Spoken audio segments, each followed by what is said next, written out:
Electoral bond क्या है, electoral bond की अवधारणा क्यों आई और क्यों इसे लाया गया, इस वीडियो में विस्तार से बात करेंगे। जय हिंद साथियों, welcome back to PS study YouTube channel. तो कैसे हैं आप सभी साथी? उम्मीद करती हूँ बहुत ही अच्छे होंगे। तो आज हम इस वीडियो में बात करेंगे इलेक्टोरल बॉन्ड क्या होते हैं, क्यों लाया गया, कब लाया गया और इसके क्या फ़ायदे नुकसान होते हैं। तो स्टार्ट करते हैं। जैसा कि आप सभी जानते हैं कि भारत में लोकसभा के चुनाव 2024 के चलने वाले हैं, आने वाले हैं। उसके लिए आचार संहिता भी जल्दी ही हमें देखने को मिलेगी। तो उसके लिए साथियों क्या होता है इलेक्टोरल, तो जैसे आपको नाम से ही पता चल रहा है, इलेक्टोरल बॉन्ड यानी इलेक्शन से संबंधित बॉन्ड को इलेक्टोरल बॉन्ड कहा जाता है। देखिए होता क्या है कि राजनीतिक पार्टियां होती हैं, जब भी वो चुनाव आते हैं तो बहुत सारी रैलियां करती हैं, बहुत सारे आयोजन करती हैं, समारोह करती हैं, लोगों को फ्री में बांटती हैं सामान को, ठीक है। तो मतलब वोट खरीदती हैं एक तरह से सभी राजनीतिक पार्टियां। तो क्या होता था साथियों कि इसमें कोई भी व्यक्ति है वो चंदा देता था सरकार को, तो वो क्या करता था, सरकार का मतलब है कि राजनीतिक पार्टियों को जैसे अपनी तरफ से, जैसे मान के चलो आप बीजेपी को फॉलो करते हैं और कोई कांग्रेस को फॉलो करता है, तो आप बीजेपी का सहयोग करेंगे कि भाई उसको कुछ फंड देंगे। कोई दूसरा है वो कांग्रेस को फंड देगा, कोई तीसरा है वो और किसी पार्टी को फॉलो करता है तो वो उसको देगा। तो इस तरह से सरकार का सहयोग करने के लिए, क्योंकि सरकार का तो कोई अकाउंट होता नहीं है, कोई खाता होता नहीं है, कोई नौकरी होती नहीं है कि भाई सरकार अपना पार्टी को अपना लगाएगी। वो ऐसे ही जनता के द्वारा ही उन्हें पैसा दिया जाता है और वो उसी से चुनाव लड़ते हैं, चुनाव का सारा खर्चा उसी से करते हैं। तो अब इसमें गड़बड़ी क्या थी कि इस तरह से जो फंड मिलता था उसमें गड़बड़ी ये थी कि लोग ब्लैक मनी को भी इसमें लगाने लगे थे, यानी कहीं से गलत तरीके से पैसा कमाया और फिर वो इनको सरकार को दे दिया, मतलब पार्टियों को दे दिया। तो इस तरह से इसमें बहुत ज़्यादा ब्लैक मनी बढ़ने लगी थी। तो इसके लिए एक अवधारणा 2018 में लाई गई आरबीआई के माध्यम से। उर्जित पटेल उस टाइम पर गवर्नर थे, उनके माध्यम से लाया गया कि भाई इस समस्या को ख़त्म किया जाए, क्योंकि इस तरह से ब्लैक मनी और मनी लॉन्ड्रिंग जैसी समस्याएं बहुत ज़्यादा बढ़ रही हैं।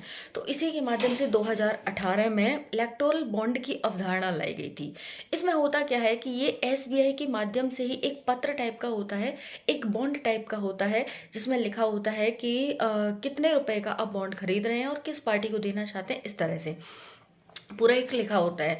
अब क्या होता है कि कोई भी व्यक्ति जा कर के उस बॉन्ड को एसबीआई से खरीद सकता है। कहाँ से? एसबीआई से। सिर्फ एसबीआई ही एक बैंक है जो इलेक्टोरल बॉन्ड जारी करती है। तो आप एसबीआई से इसे खरीद सकते हैं। जैसे मान के चलो ये 10,000 का, 1,000 का, 10,000 का, 10 लाख, 1,000 का, 10,000 का, 1 लाख का और 10 लाख का, 1 करोड़ का, इस तरह से खरीद सकते हैं आप। अब मान के चलो आपको 1,000 का बॉन्ड चाहिए, तो आप 1,000 एसबीआई को देंगे, वो आपको बॉन्ड दे देगी और इस बॉन्ड को जा करके आप क्या कर देंगे, किसी भी किसी भी पार्टी को दे देंगे। अब होगा क्या, आप बिल्कुल लीगल तरीके से जो अपना पैसा है वो एकदम लीगल तरीके से गया सरकार के उपयोग में या पार्टी के किसी किसी पार्टी के उपयोग में, ठीक है। यानी आपने क्या कितना पैसा किस पार्टी को दिया वो सिर्फ एसबीआई को पता है और आपको पता है। जो आप पत्र खरीदते हैं यानी जो बॉन्ड खरीदते हैं उस पर किसी भी व्यक्ति का नाम नहीं होता कि किस व्यक्ति ने खरीदा है, किस व्यक्ति ने किसको दिया है, कोई नाम नहीं होता। बस उस पे ये होता है कि इतने रुपए का ये बॉन्ड है और आप उसे किसी भी अपनी मनचाही पार्टी को ले जा करके दे सकते हैं। तो ये होता है इलेक्टोरल बॉन्ड। और इसकी अवधारणा क्यों लाई गई थी? ताकि मनी लॉन्ड्रिंग, काला धन जैसी समस्या को, ब्लैक मनी जैसी समस्या को रोका जा सके। जो भी होगा वो एकदम क्लियर कट होगा, एसबीआई को सब कुछ पता होगा कि हाँ भाई इतने रुपए इस व्यक्ति ने यहाँ से और वहाँ ट्रांसफर करे। तो इस तरह से साथियों जो पार्टी होती हैं उन्हें इलेक्टोरल बॉन्ड के माध्यम से, मतलब करोड़ों, किसी के पास 25 करोड़, 30 करोड़, 65 करोड़, इतने इतने रुपए आ जाते हैं ये, ठीक है। इस तरह से भी हमें बहुत सारा पैसा यहाँ पर देखने को मिलता है।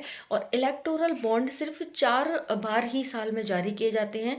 पहला जनवरी में, फिर फरवरी मार्च को छोड़कर अप्रैल में 1 से 10 जनवरी, फिर 1 से 10 अप्रैल, फिर मई जून को छोड़ दो 1 से 10 जुलाई, फिर अगस्त सितंबर को छोड़ दो 1 से 10 अक्टूबर। इस तरह से 4 महीने में ही ये 1 से 10 तारीख को के बीच जारी किए जाते हैं।